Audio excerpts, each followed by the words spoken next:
Entonces vamos a hacer el recuento de las 7 virtudes que descubrimos en el varón hacia la mujer en cuanto a ser viril, lo que define la virilidad. ¿Quién me dice la primera? Cabeza de familia. La primera que dijimos fue Valentía. courage, valentía, Valentía. valor, ¿sí? Audacia. Aquí aclaro que no es temeridad, porque la temeridad es la exageración de la audacia. De hecho, en el ejército un soldado temerario es un mal soldado, porque está corriendo un riesgo que pone en peligro a todo su batallón, a su compañía, a toda su unidad. Pero tampoco es pusilánime, como lo son ahora la inmensa mayoría de los chavitos y no tan chavitos, ¿no? Verdaderos pusilánimes, llenos de miedo.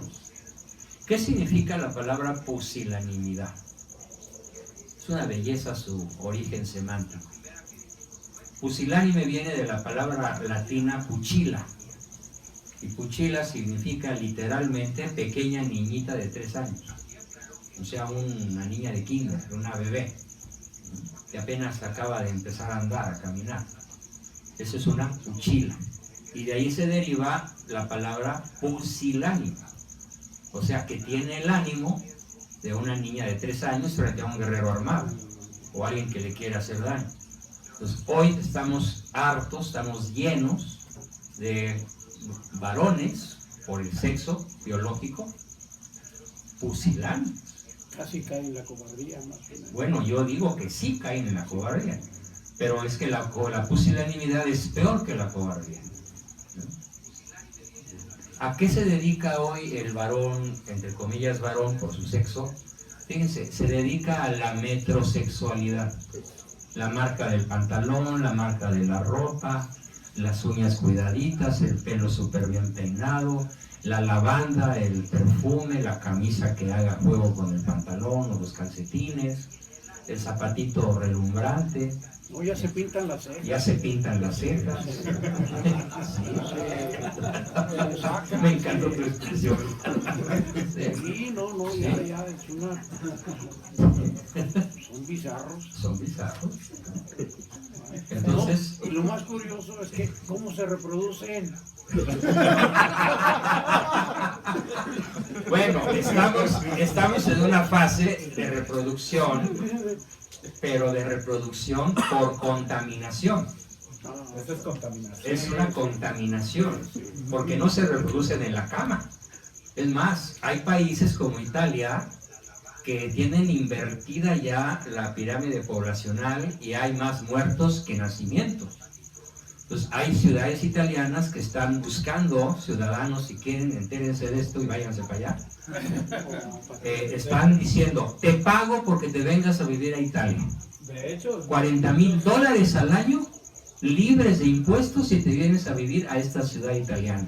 ¿Por qué? Porque se despobló. Ya no hay nadie en la iglesia, ya no hay nadie en las escuelas, ya no hay maestros, ya no hay alumnos. Son pueblos fantasmas. Están buscando ciudadanos mexicanos, ciudadanos centroamericanos y algunos sudamericanos para que nos vayamos a poblar otra vez la bella Italia, ¿no? Vámonos. ¿Perdón? Bueno, lo que decía Horacio sobre cómo se reproduce, eso tendría que Por ser... contaminación, Sí, por pero- mal ejemplo. Oye, Fausto, ¿no será la ausencia paternal en el hogar? Claro, el papá no está, No está, entonces la transferencia... no hay modelo a seguir O la transferencia de virtudes y valores. virtudes y valores. Sí, no se da. El papá está a lo mejor ganando un premio Nobel, o a lo mejor está trabajando de sol a poco en una oficina y pagando todas las cuentas, O en un grupo parroquial. o en un grupo muy buena observación. Candil de la calle y oscuridad de su casa, y no hay un modelo a seguir. Bien, luego la siguiente que tenemos en la lista fue fidelidad. fidelidad. Dice Cristo, yo os aseguro que el que mirare a una mujer con mal deseo ya adulteró con ella en su corazón. Pues no es una fidelidad genital solamente, es una fidelidad emotiva, es una fidelidad afectiva, Y voy aquí a explicar un concepto bellísimo de la psicodinámica moderna, de la psicobiología moderna, que se explica con la palabra catexia. Tal vez nunca, excepto Juan Carlos y Jorge, hayan oído esta palabra. ¿Qué significa catexia? Para que la apliquen. Si aplican este concepto, olvídense, pueden obtener ventajas maravillosas en su relación con su familia, con su esposa y con sus hijos. La palabra catexia significa quantum energético, que le dedicas a alguien o a algo con singular fuerza y atención. Se llama catexia. Ejemplo, cuando el marido y la mujer están solitos cualquier día, pues están viendo la tele, tal vez, o a lo mejor están dormidos o cenando. Pero qué tal que la mamá hable por teléfono y diga, voy para allá a cenar, mijito. ¿A quién le dedica toda su energía? A la mamá. A la mamá. A la jefa. A la jefa. Y hasta la esposa se siente, pues, hecha a un lado, se siente ninguneada, desplazada, y le dice, claro, cuando viene tu mami hasta despierta. Y hasta te cambias y te bañas y te arreglas. Pero y cuando yo está solita contigo, ni me pelas, ¿no? Esto es tremendamente frecuente, porque él no tiene en práctica el modelo de virilidad. Sigue siendo hijazo de mi vida, por Rodolfo Gelatín. Entonces, ¿a quién le tiene conectada la energía? A la madre, no a la esposa. Una de las características primordiales del varón es que su fuerza catéxica principal está conectada de por vida, establemente, intensamente, constantemente a su legítima cónyuge. Es el foco de atención emotiva, sexual, psicobiológica, anímica, y esto le permite ser naturalmente fiel, porque no está viendo a las demás. Y si las ve casualmente pasar por ahí, yo siempre les contaba a mis amigos, cuando pasa una mujer que no es la mía particularmente atractiva, suelo pintarla de negro. La borro, visualmente la borro, literalmente no la veo, pero es un acto intencional, porque la cantidad de energía que tengo conectada a mi mujer, a la mía, borra cualquier otra energía que se pueda disipar en andar echándose tacos de ojo. Sí, esto es catexia, es energía concentrada y está dentro de la virtud de la fidelidad o monogamia. Perdón, Sí. una pregunta. Sí, Nacimos hombres, celular, X y Y, sí, y Dios así nos hizo. así nos hizo. Y digo yo, con toda sinceridad, una mujer guapa, yo la veo. Sí, pero no No la deseas. la deseas. Que la admires es diferente. Realmente Y si la deseas, no es la verdad todo el tiempo, yo le voy a decir, porque entonces yo soy el más echador y perdido, porque para mí, y a veces la esposa me dice, yo le digo la verdad, pues sí, naturalmente está guapa y tiene todo eso, eso. el ver el menú no quiere decir que se te aguama la boca, Que te vas a comer. pues te lo vas a comer. Entonces, yo digo la verdad, otros van a mentir, pero yo la verdad, yo sí la veo, sí la deseo, soy hombre. Bueno, eso es justamente lo que estoy buscando combatir. Por eso estamos aprendiendo. Por eso estamos Para aprendiendo. dirigir. El varón no la desea, el macho sí. El varón se niega a desearla. El varón se niega a disfrutarla.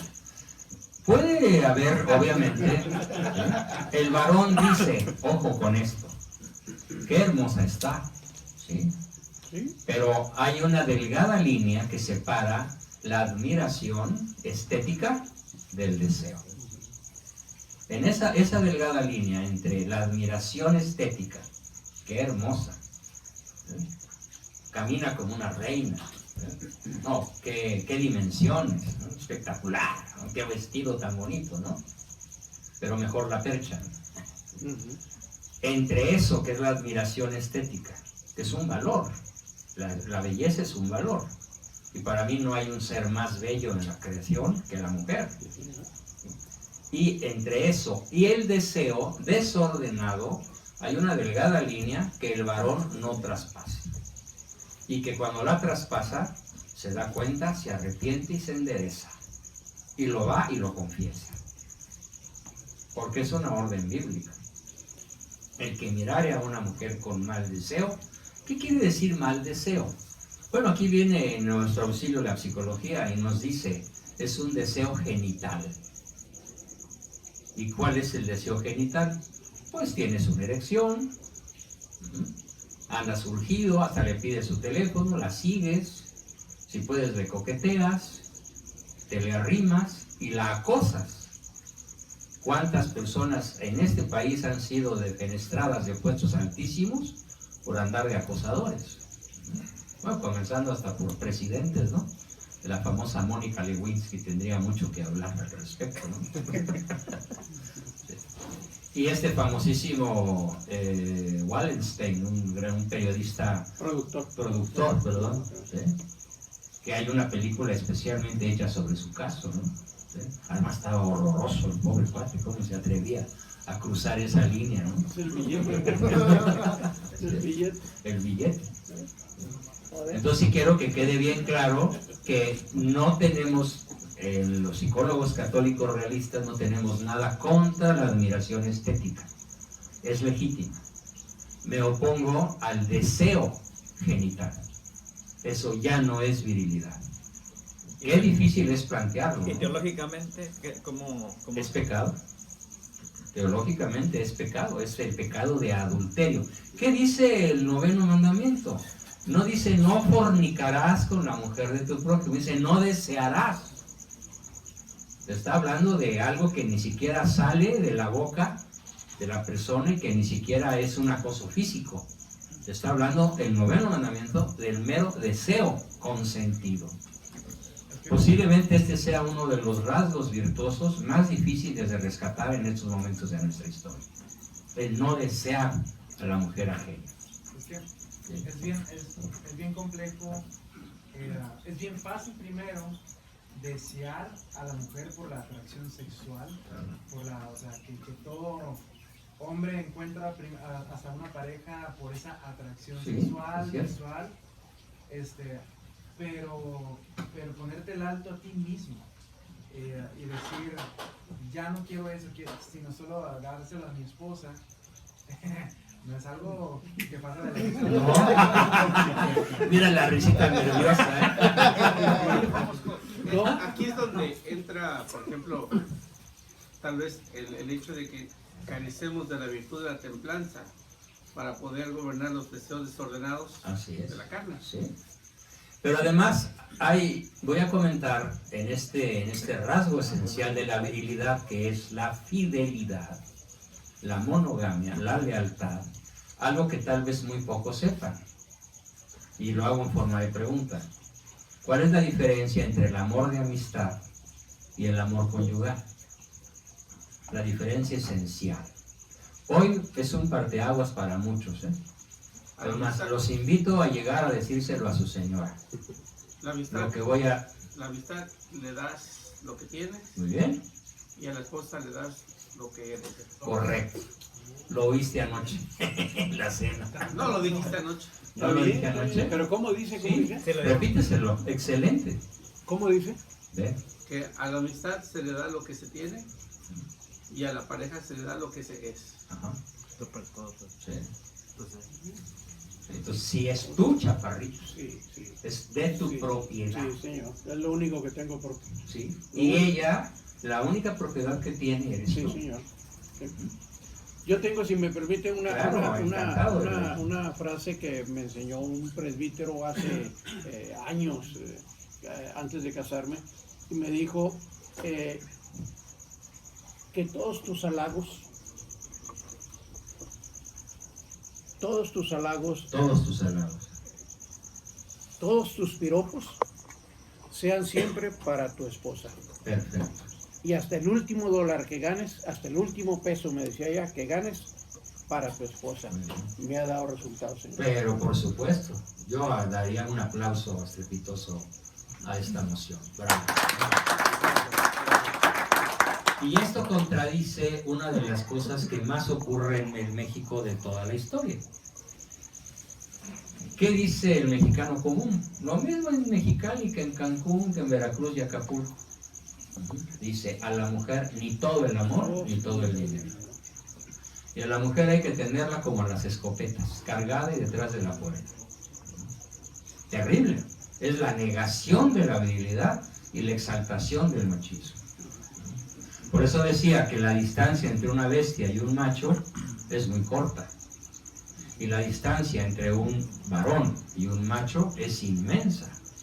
Son una polaridad, uno está en el polo norte, otro está en el polo sur.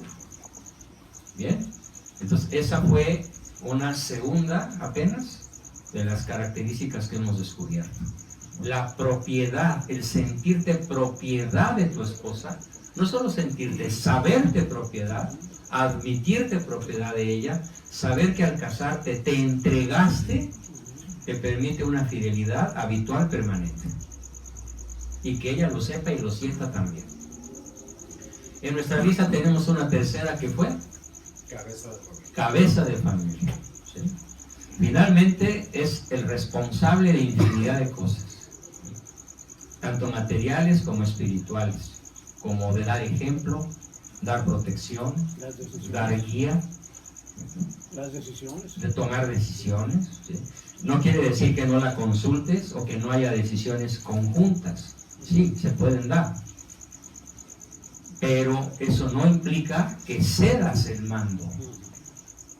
Como lo que... No implica que seas realmente un mandilón. Como lo que me comentabas ayer, no voy a hablar así abiertamente, pero cuando uno no tiene que recibir de la esposa, sino tiene que estar ahí. Correcto. Para... No esperes que ella te dé, tú dale. No te acerques buscándola para ti. Bueno, voy a ser muy burdo en mi lenguaje en estos momentos, a lo mejor grosero, pero más vale ser claro. Sí. El macho coge, agarra. El varón da, entrega. Caricias, tiempo y reconocimiento. Y no espera recibir nada a cambio. Ahora me cumples, vieja. No. Cuida, protege, con delicadeza, con ternura, con amor. Es un mandato divino. Además,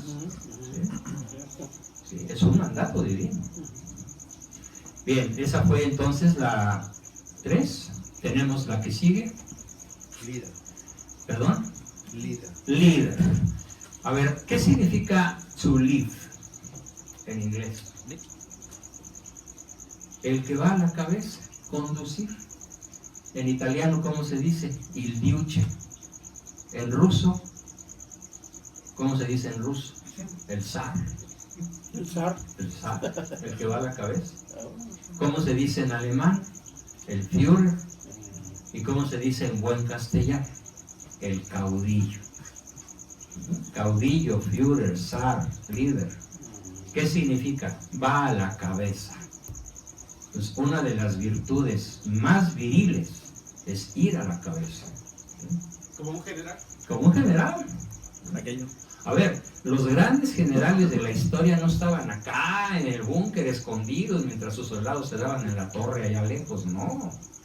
Alejandro Magno y Julio César encabezaron sus ejércitos. Cortés iba a la cabeza de sus 300 soldaditos y a la cabeza de 200,000 tlaxcaltecas que logró unirse a través de la diplomacia de la Malinche y de las acciones liberadoras que Cortés personalmente ejecutó. Porque era virtuoso. Porque era virtuoso, era viril Cortés. Lo primero que hace al llegar a Tlaxcala es cortar las amarras de 200 jaulas donde tenían tlaxcaltecas los aztecas en engorda para comérselos y sacrificarlos. O sea, personalmente acaudilla la liberación de 200 prisioneros inocentes que el único delito que habían cometido era ser de otra tribu que no eran los aztecas. Y así podríamos proponer infinidad de ejemplos, hasta del mismo Genghis Khan. un extraordinario líder salvaje, bárbaro, pero un gran líder. Y fíjense lo que es el liderazgo viril. Muchos piensan que el sacerdote, el cura, el clérigo, al contraer solemnemente votos de castidad, obediencia y pobreza, deja de ser viril. Pues no, el sacerdote célibe es viril. El sacerdote que no cumple con el voto de celibato sacerdotal se convierte en macho, deja de ser viril. Y me refiero a un acontecimiento maravilloso de la historia de Roma. Cuando Roma es sitiada por Atila, en el año 400 y pico, había un gran papa, San León Magno, el más santo. ¿Y quién salió al encuentro de Atila solito? El papa, y lo enfrentó. Detrás de Atila había 500,000 de bárbaros. Y no sé qué, nadie sabe qué le dijo el papa a Atila. El hecho es que después de hablar un rato con el papa, dio la orden de levantar el campamento y se fue. Y no invadió Roma. Cuando Roma ya estaba militarmente vencida. Porque ¿a qué se dedicaban sus soldados? ¿A qué se dedicaban los soldados romanos? Eran metrosexuales todos. Los vapores. A los vapores, a las uñas, a los pies, se depilaban, se pintaban la ceja, usaban su gasné, su cadenota de oro, sus aretes aquí en la orejota, ¿no? Como los vemos por ahí en cada esquina. Eso era el ejército romano. ¿Y cómo eran los bárbaros? Los teutones, los alanos, los vándalos. Barbones, pecho peludo. Barbado, sí. Tremendos guerreros, y los otros ahí todos muñecotitos de muñecos de Yadro. ¿Por qué cayó Roma? Porque perdió su virilidad, la virilidad de su ejército. Cuando yo vi hace poco que se pretendía abrir la puerta del ejército norteamericano a los homosexuales, dije, Dios mío, Se va a llenar, se va a llenar. se va a llenar. Entonces, Roma cae, Grecia cae, Egipto cae, China cae, los grandes imperios, ni uno solo de los imperios grandiosos que ha habido en la tierra, que son muchos, incluyendo el inglés, el español, el francés. ¿Por qué caen los imperios o los reinos? Por la pérdida de la virilidad de sus conductores masculinos. Esto es históricamente comprobado. Y cuando se salvan imperios y ciudades enteras, como en el caso de Roma, cuando en este caso un sacerdote, un cura ordenado y entronizado como papa, va y le dice a Atila, te me vas. ¿Cómo es posible que un hombre desarmado, uno solo, logre convencer al guerrero más temible de su época? Hay una leyenda que yo me la quiero creer, y les platico porque es divertida. Dice la leyenda que algunos de los guerreros de Atila contaron, ya después en las ciudades donde se iban retirando, que al lado del Papa había 2 guerreros de una imponente presencia y que no eran humanos, que parecían ángeles. Entonces corre la leyenda en Rumania y todos los países de regreso a las llanuras de Asia, que en realidad al Papa lo acompañaron San Miguel y San Rafael. No, ¿cuándo? Bueno, pero él tomó la iniciativa y no esperaba, oigan, vengan a ayudarme, ¿no? Simplemente condujo a la cabeza la salvación de Roma. Claro, muere el Papa y sube al trono el último emperador romano. ¿Cómo se llamó el último emperador romano y qué rasgos de personalidad tenía? Rómulo Augustulo, el pequeño Augustulito, un joven chamaco metrosexual que se dedicaba al canto, la música, el desmadre, la droga, el alcohol, el sexo, tanto con unos como con otras, porque como dicen ahora, siendo el amor puro no importa el sexo, y cayó Roma, porque no tenía un caudillo, un conductor, un líder, alguien que encabezara lo mismo que el Papa 30 años antes había encabezado, o 60, no me acuerdo exactamente de las fechas. Bien, siguiente. Bosco, Sí. en una observación hablando de liderazgo, Sí. ¿podrías, por ejemplo, darnos una explicación de, por ejemplo, el rey David, siendo que estaban en guerra, qué es lo que pasa con él por el hecho de no ser ese líder, a estar al frente, pues comete ese pecado tan grave?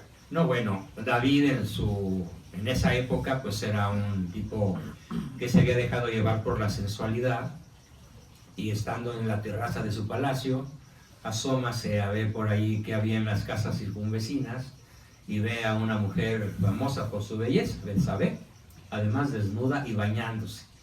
Ya se podrán imaginar No, la escena, ¿no? Lo que dice alguien ahí también, ¿quién se va? ¿Quién se va? Ya. Y en esos momentos, con toda la virilidad perdida, David pregunta a sus segundos de mando: oye, ¿de quién es mujer esa hermosísima señora que está allá? Dicen, pues es la mujer de Urías, tu principal general, el mero general del ejército israelita. Pues mándelo al frente de batalla para que enfrente a los hititas de una vez y les gane la batalla. David sabía que no tenía posibilidades Urías de ganar la batalla. De regresar. De regresar vivo. Lo matan y se casa con Betsabé. Y esa unión con Betsabé genera un terrible drama familiar, porque uno de los hijos que tiene con ella, Absalón, muere de una manera trágica, enredado en una higuera al tratar de escapar en su caballo cuando ya era un joven, ¿no? Y David se arrepiente y se vuelve a arrepentir y recupera su virilidad reconociendo su pecado, ¿no? Y el otro fue Salomón. ¿Y cuál es la historia de Salomón? Hijo de David, ¿no? Hijo de David.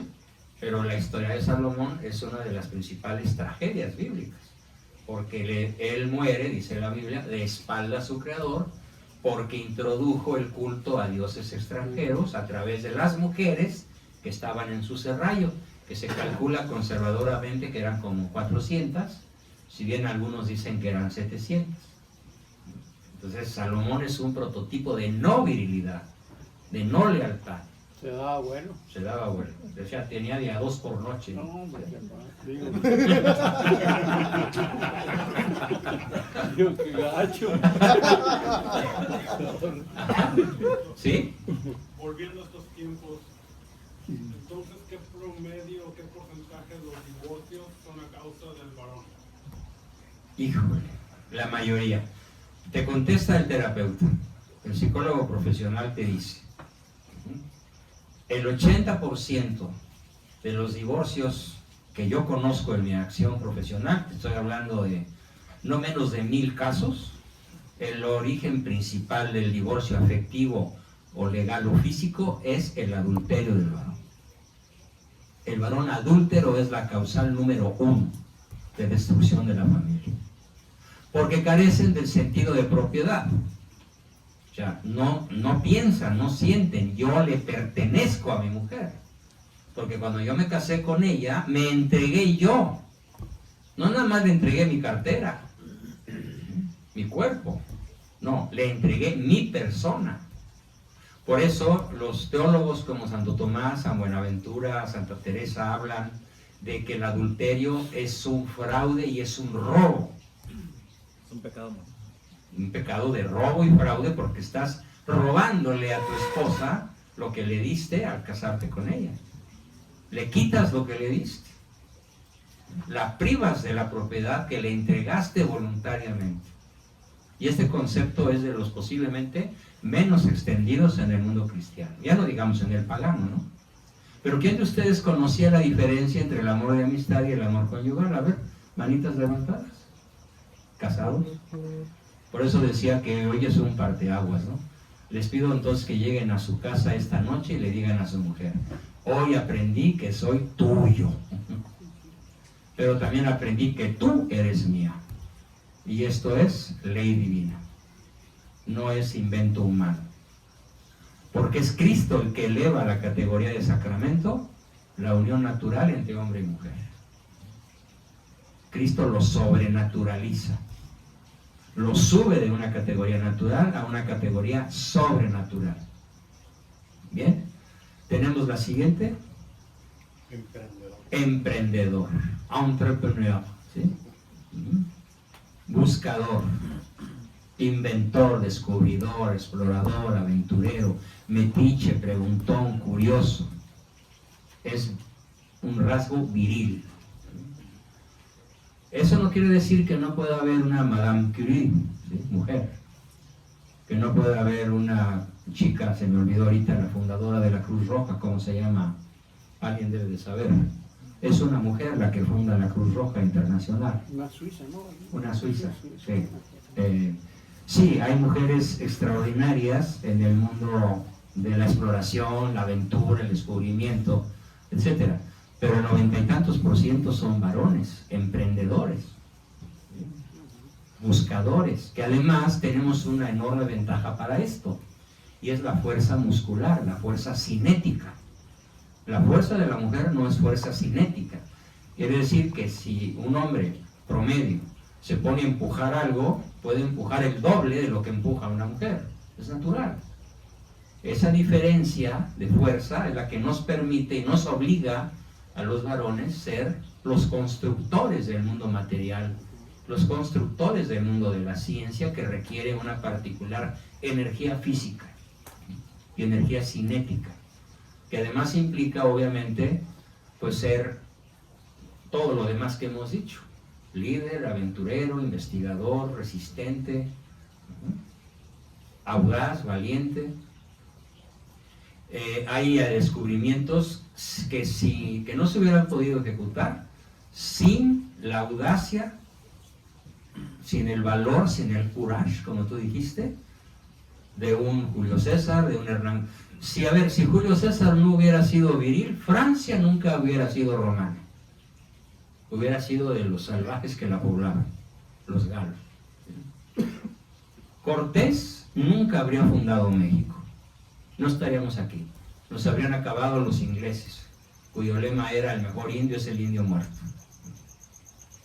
Mientras que el lema español fue: la mejor india es la india mía, y papas, y aquí estamos. ¿Qué tal la habilidad de los cristeros? La virilidad de los cristeros, bueno, la virilidad de un Joselito Sánchez del Río, que le cortan la lengua y ya no puede gritar viva Cristo Rey, pero con la manita señala al cielo, ¿no? Se está haciendo una película sobre él, espero que se estrene dentro de un año más o menos. Muy fiel a la historia, ¿no? Eso sí, ha enfrentado muchos problemas económicos, políticos, sociales para hacer una película. No me acuerdo ahorita del productor. Pero le cortan las plantas de los pies, ¿no? No la lengua. No, pero acuérdate, hay un momento que ya no puede gritar y señala el cielo, No sé, en señal de Cristo, de viva Cristo Rey. Un chamaco de 12, 13 años, maravillosamente viril, varón, ya formado a los 13 años. San Ignacio de Loyola, San Francisco de Borja, San Francisco Javier, San Francisco de Asís, el gran capitán Gonzalo de Córdoba. No, bueno, la historia nos da ejemplos maravillosos de virilidad, de aventura. Sebastián Elcano, Magallanes, el mismo Colón, con todo y que termina abusando de los indígenas de Guananí, pero su hazaña ni quien se la quite, ¿no? En fin. Siguiente de la lista. Caballerosidad. Caballerosidad. Hay un capítulo en la historia de la humanidad que es en la época medieval, se llama la era de la caballería. Les recomiendo que lean algo sobre este tema en internet. Hay una buena producción de temas relacionados con la caballería de los caballeros andantes, que tenían un lema triple. ¿Cuál era el lema de los caballeros andantes? Por mi Dios, por mi patria y por mi dama. Así, literalmente tenía esos tres amores: Dios, su patria, en algunos países se decía mi rey, pero el rey simbolizaba la patria, y la dama, la esposa.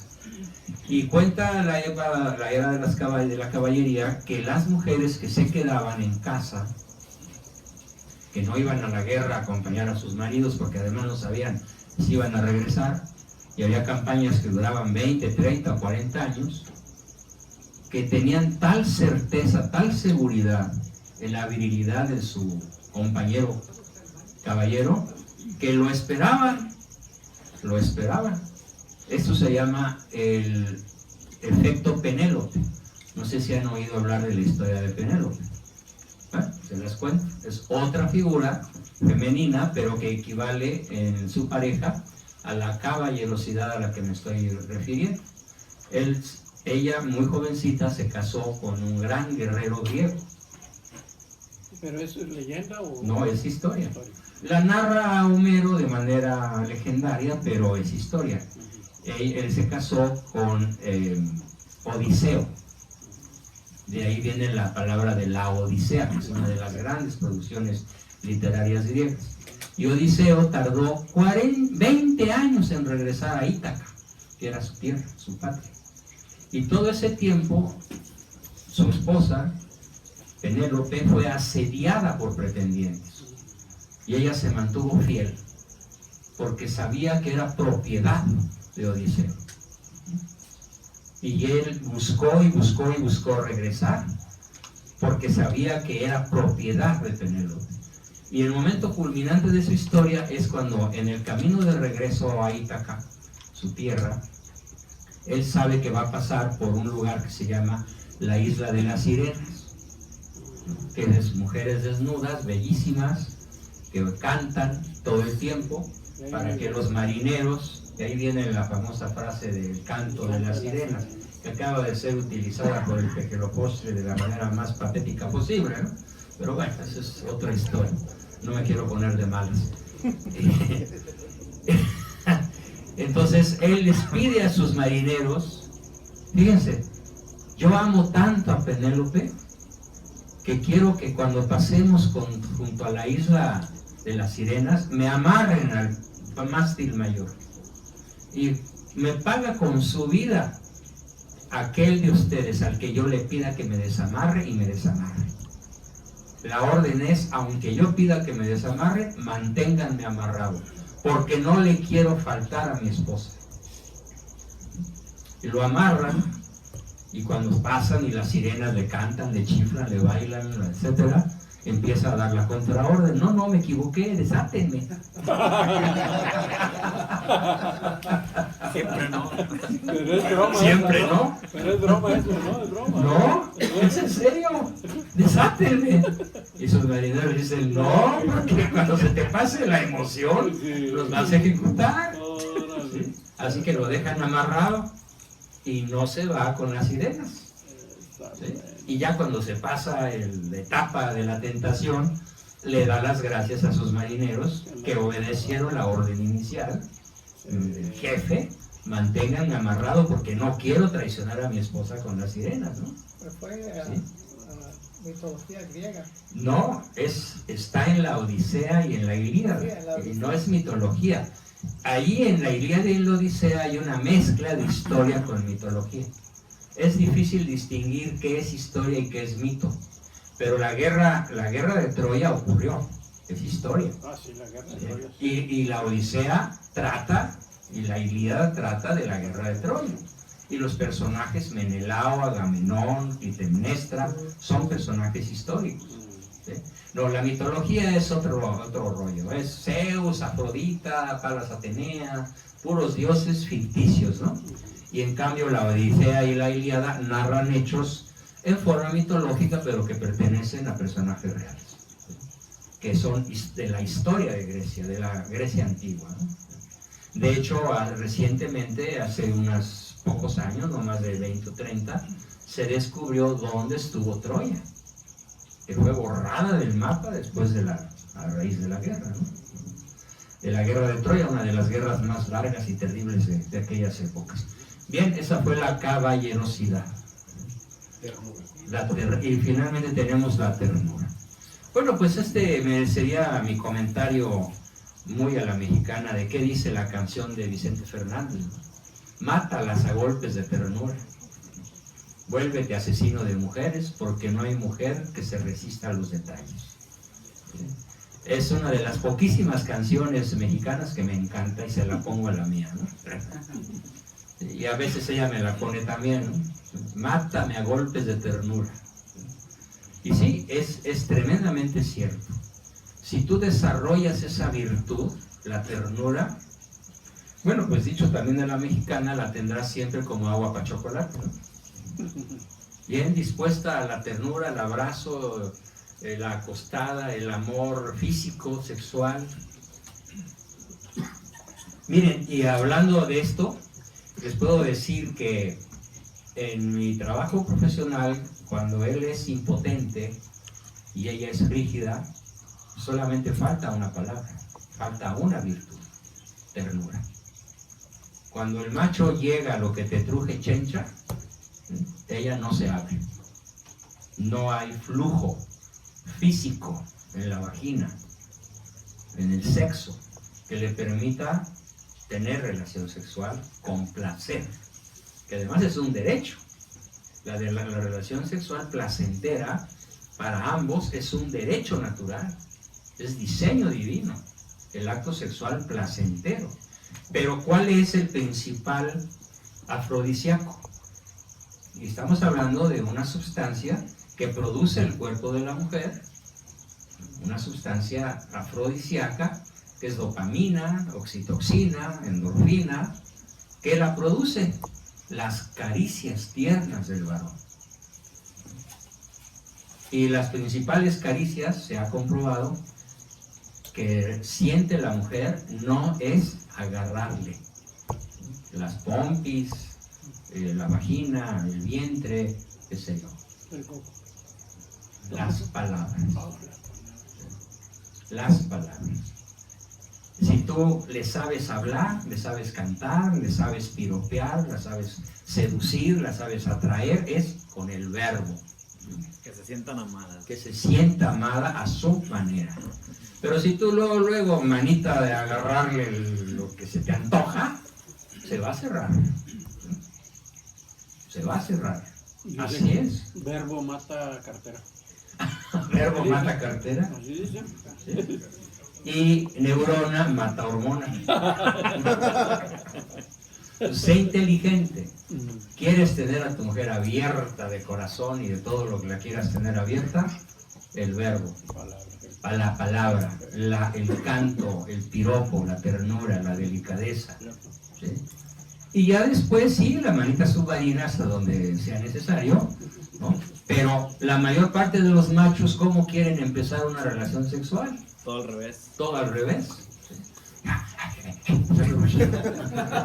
Parecen perros, ¿no? ¿Y la mujer qué hace? Espérame tantito, por ahí no es. No quiero, me duele la cabeza, tengo la regla, está mi mamá, los niños van a despertar, ¿qué te pasa? Tengo sueño. Y te quedas viendo que al techo le hace falta pintura.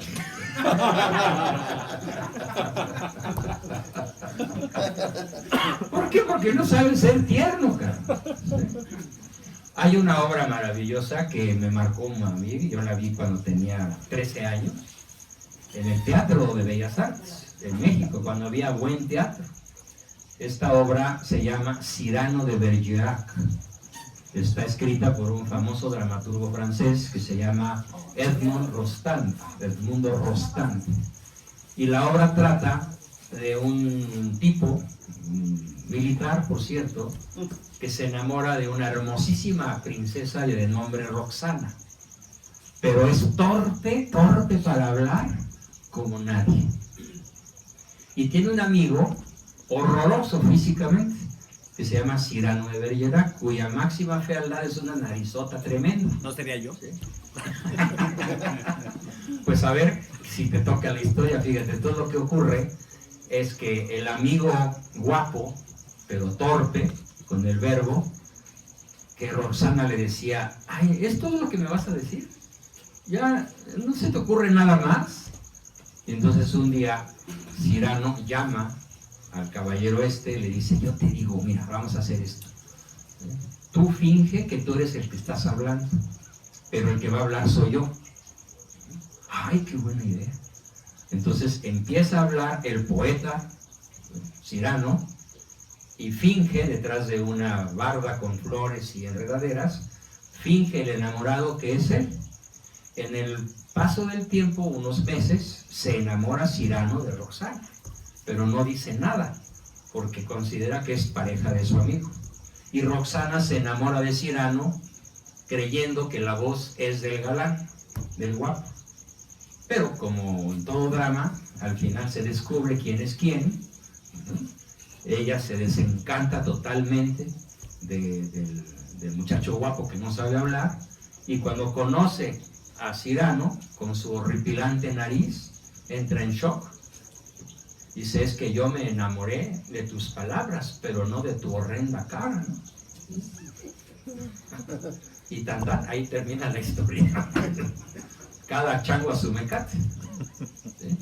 Entonces, pero lo interesante de esta tremenda obra de teatro realista es que a la mujer le entra la ternura por las palabras, por el verbo, por la oratoria, por la elocuencia. Entonces escojan bien qué le van a decir, cómo se lo van a decir, en qué tono se lo van a decir. ¿Sabe qué? Después de esa palabra y todo nace la admiración. ¡Claro! Y la gratitud. Sí, ¿Sí? sí. Y la gratitud. Así son las señoras. Sí, Digo, las mujeres, la obra divina por excelencia, ¿no? Bueno, pues aquí podemos decir que termina mi exposición, a menos que alguien quisiera prolongar con alguna pregunta, huevazo, comentario, aplauso o lo que quiera. Bien.